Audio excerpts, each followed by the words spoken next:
आज मकर संक्रांतीच्या निमित्तानं सगळीकडेच उत्साहाचं वातावरण पाहायला मिळतंय। पतंग, तिळगुळ या सगळ्या गोष्टींसोबतच आनंदाचं वातावरण आहे आणि अशातच आपले छोट्या पड्यावरचे लाडके कलाकार सुद्धा मागे नाहीयेत। मकर संक्रांतीच्या निमित्तानं या सगळ्या कलाकारांनी धमाल मजा मस्ती केली आणि या निमित्तानं कलाकारांशी खास संवाद साधलाय आमचे प्रतिनिधी श्रेयस सावंतने। मकर संक्रांत म्हटल्यावर अनेक आनंदाच्या गोष्टी असतात। अनेक गोष्टींमध्ये आपण खूप तगडी मजा करणार आहोत। ही तगडी मजा कशी येते बघा, हातात तिळगुळ घ्या, गोड सॉरी पहिल्यापासून चावतो प्रयत्न करतो, पण हीच मजा ना संक्रांतीची। काय सांगता, इकडे येऊन किती मजा येते? हे मजा येते। आत्ताच आलोय, जस्ट आम्ही पहिलेच पोहोचलोय। सो इतरांचं स्वागत आम्ही दोघं आणि ते दोघं असे करणार आहोत, मुक्ता आणि सागर। राईट। आणि आम्ही दोघं इतर आमचे स्टार प्रवाह परिवारातले जे इतर सदस्य येतील त्यांच्या स्वागतासाठी आम्ही सज्ज आहोत।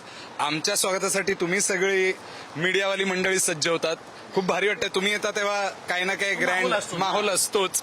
आणि मला एक खरं सांगा ना, म्हणजे तुम्हाला काय पन्नी वगैरे बांधता येते वगैरे का, की असं काय? मला खरंच अजिबात येत नाही। पतंग ना उडवता येतो ना मी कधी कन्नी बांधले। प्रयत्न केलाय मी लहानपणी, पण मला हा एक खेळ कधीच जमला नाहीये। मुळात स्वभावात नाही कोणाचा पतंग कापायचा, हा ते स्वभावात नाहीये कोणाचं कापायचं काही। त्यामुळे ठीक आहे, प्रत्येक जण आपापलं उडतंय त्याला उडू दे। मी इतर माझ्या सहकाऱ्यांच्या मदतीने जितका हा स्टार प्रवाहाचा पतंग आम्हाला उंच उडवत ठेवता येईल तेवढा आम्ही ठेवायचा प्रयत्न करू। अजून कोल्हापूरची मजा काय असते? कोल्हापुरात तुम्ही हा सण कसा काय साजरा करता? मी तर कधी पतंग वगैरे नाही उडवलेत, पण घरात तिळगुळाच्या वड्या आणि आईला मदत करणं हे सगळं केलेलं आहे।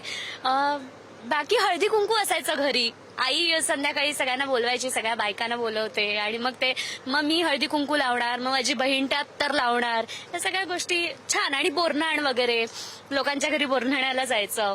तर या सगळ्या गोष्टी खूप पारंपरिक पद्धतीने सगळं कोल्हापूरला केलं जातं, त्यामुळे मजा यायची। Very nice. तो आपण सांगता प्लीज गाण्याने करूया, कम ऑन। ऑफकोर्स ते तर झालंच पाहिजे। कुठलंही गाणं? बापरे, मकर संक्रांतीचं असं काही असतं खास स्पेशल? एकच गाणं आहे, बाई मी पतंग उडवीत होते। येतं चढा ओढीन चढवित होते, ओ चढा ओढीन चढवित होते, ग बाई मी पतंग उडवित होते, ग बाई मी पतंग उडवित होते, पतंग उडवित होते, ग बाई मी पतंग उडवित होते। क्या बात है, thank you so much guys, thank you thank you thank you thank you thank you thank you thank you.